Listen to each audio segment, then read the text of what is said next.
Bom,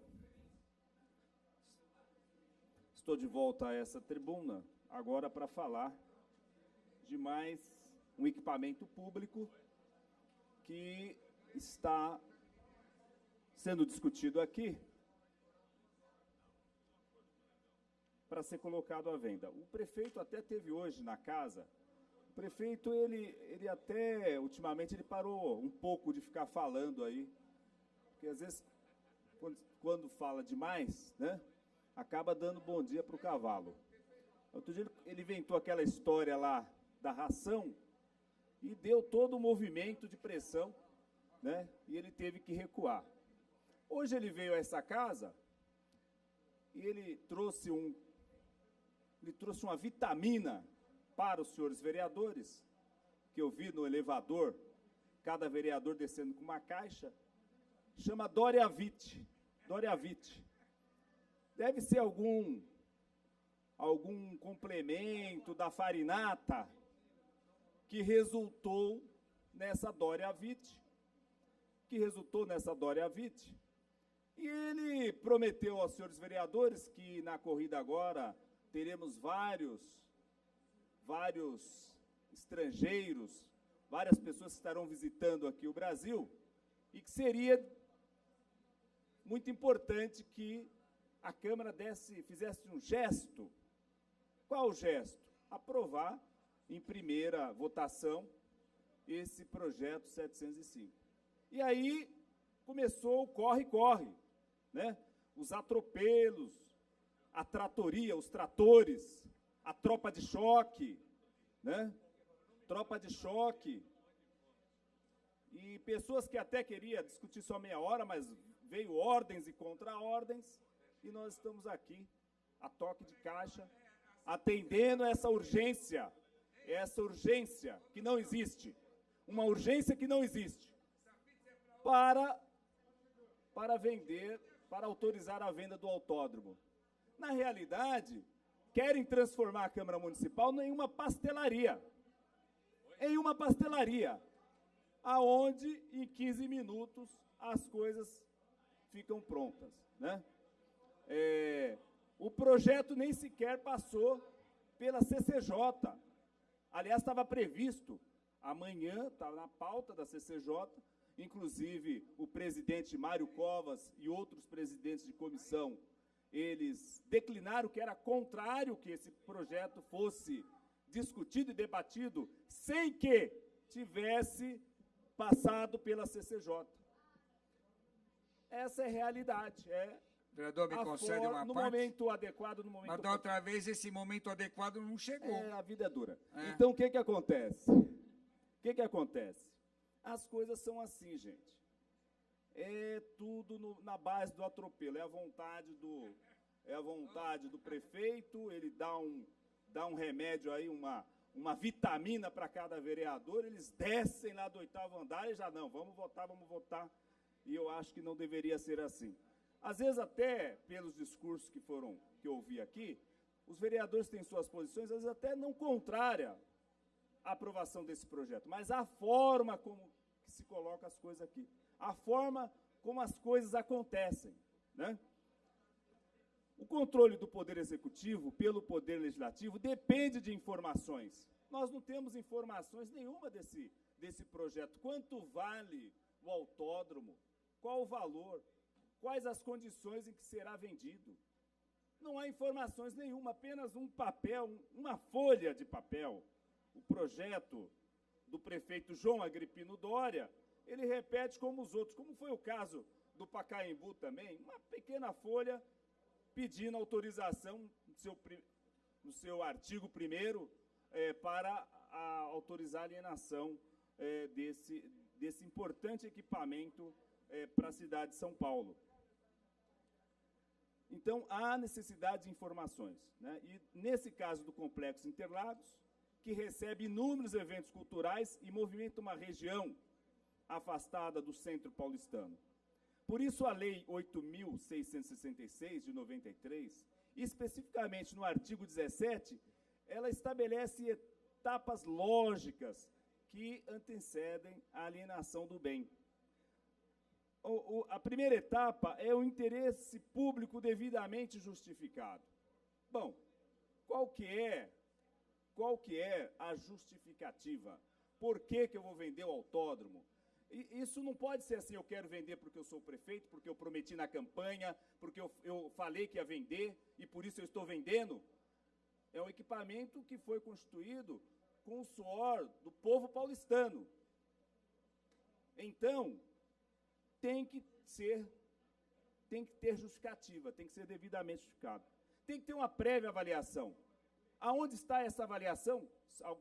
Eu queria perguntar aos senhores vereadores se alguém aqui tem conhecimento dessa prévia avaliação. Foi feita alguma avaliação? Que eu saiba, não. E no inciso 1º, que trata dos bens imóveis, dispõe autorização legislativa. Bom, então, primeiro eu tenho que ter a justificativa, depois uma prévia avaliação, e aí entra a autorização legislativa. E também com avaliação prévia. E aí, a licitação na modalidade concorrência. Falta de interesse público devidamente justificado. Ofensa ao artigo 17 da Lei 8.666. Justificar significa esclarecer por que pretende praticar determinado ato. Alienação de um bem público, como o Complexo de Interlagos, um dos bens que representa o município de São Paulo para o mundo, especialmente porque recebe anualmente a tradicional prova da Fórmula 1, impõe a apresentação de esclarecimentos pelo Poder Executivo que não foram apresentados. Era preciso expor os benefícios para o município. O que o município vai ganhar com isso? Comparar as vantagens de manter com as de alienar, a fim de constatar a vantagem econômica, cultural, social e para os cofres públicos. Nada disso foi feito, simplesmente porque tem a Fórmula 1 no sábado e o prefeito quer apresentar o projeto aos possíveis compradores. O presente projeto de lei foi pautado nessas condições de urgência. Ocorre que violou a exigência legal prevista no artigo 17 da Lei nº 8.666, de 93, ao deixar de justificar adequadamente porque pretende alienar o autódromo de Interlagos. A ausência de avaliação prévia e do projeto de intervenção urbana, o PIU, dados não divulgados, falta de transparência, prejuízo ao sistema de controle do Poder Executivo pelo Poder Legislativo e afronta ao artigo 17 da 8666.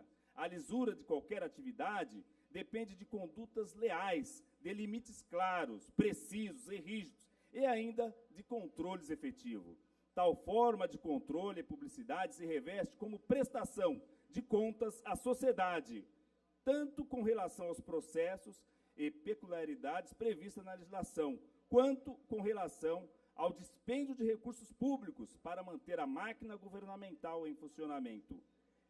E, ou quanto mais, sobre a disposição de bens, como pretende o prefeito no que se refere a esse PL. Caso os dados sejam inconsistentes, o Ministério Público deve acessar o Poder Judiciário por meio de ações de impugnação e os cidadãos por meio de ações populares. Assim funciona a democracia no controle do poder público. É necessário estabelecer mecanismo de controle e transparência que possibilitem que a população tenha acesso às informações relacionadas ao governo em todas as esferas e aos recursos públicos. O Poder Legislativo é um dos meios de controle do Poder Executivo, conforme estabelece a nossa Constituição. Funciona como um sistema de freios e contrapesos. Vale observar que existe um direcionamento para os governantes brasileiros que não é observado pelo prefeito de São Paulo. A parceria para o governo aberto é uma iniciativa internacional com o objetivo de difundir e incentivar globalmente práticas governamentais relacionadas à transparência dos governos, ao acesso à informação pública e à participação social. A parceria para o governo aberto foi lançada em 20 de setembro de 2011 e o Brasil é um dos oito países fundadores da parceria. Como membro desta parceria, o Brasil implementou inúmeras iniciativas de governo aberto que estão em diferentes estágios. Algumas representam mudanças legais e administrativas, com o propósito de aprimorar a gestão pública do país. A gestão pública eficiente numa democracia deve ser transparente e impessoal. Este governo não adota as práticas democráticas quando guarda o chefe do Poder Executivo a informação sobre o valor do complexo de Interlagos. Os vereadores vão votar um projeto que eles não têm conhecimento, né, de quanto vale aquele complexo, né? Também não apresentou um projeto de intervenção urbana que poderia fornecer elementos concretos para avaliar a área do autódromo de Interlagos. Assim, é possível que o comprador lucre infinitamente mais do que o município. Ou seja, a partir do momento que houver esse programa de intervenção urbana que venha estabelecer os valores, esse órgão que comprar, que for o comprador desse autódromo, ele poderá ganhar muito, porque nós estamos simplesmente entregando, como já foi dito aqui, um cheque em branco para o prefeito João Agripino Doria. Ora, parece que o único objetivo do governo é de se desfazer do autódromo de Interlagos, para que particulares explorem a valorização imobiliária na região, após a publicação do PIL. Portanto, a falta de transparência e não divulgação de qualquer avaliação, a inexistência de avaliação oficial e do PIL, afronta as práticas recomendadas para um governo transparente. E mais, quanto ao conteúdo do projeto de lei, o artigo 1º é inadequado e está prejudicado, porque o Legislativo não tem condições de autorizar uma alienação sem conhecer os motivos reais que embasam os objetivos do prefeito. O fim de um governo não pode ser pessoal. Eu não posso vender porque eu quero, porque eu sou o prefeito, porque eu quero privatizar, quero conceder, quero vender, quero desfazer daquilo que pertence à população, porque é a minha vontade. Tudo isso tem que ser bem justificado e não pode ser de caráter pessoal. Além disso, os parágrafos 3º e 4º do artigo 1º do projeto de lei em questão são inadequados, pois, conforme exposto anteriormente, a avaliação deve anteceder o projeto de lei, para que o Poder Legislativo tenha ferramenta para analisar o projeto e autorizar ou não a venda. Assim, senhores vereadores, eu tenho que falar contra o projeto, tenho que votar contra o projeto, da forma em que ele foi apresentado aqui. Talvez, se todos os procedimentos fossem feitos de forma adequada, poderíamos até votar a favor. Mas poderíamos votar a favor se os procedimentos tivessem sido feitos adequados, a avaliação, aqueles compradores, qual o valor, de repente nós estamos entregando à Câmara Municipal aqui, os senhores vereadores que vão ser cobrados nas suas reeleições em 2020, as pessoas vão cobrar isso de vocês. Está entregando por preço, por ninharia, aquilo que pode valer muito, da forma que está sendo feito. Estamos votando no escuro, estamos votando sem saber o que estamos votando, não sabemos por quanto será arrecadado, qual o recurso que vai entrar efetivamente com a venda do autódromo nos cofres municipais. Muito obrigado, eu passo a palavra ao vereador Alfredinho, que nós combinamos dividir o tempo.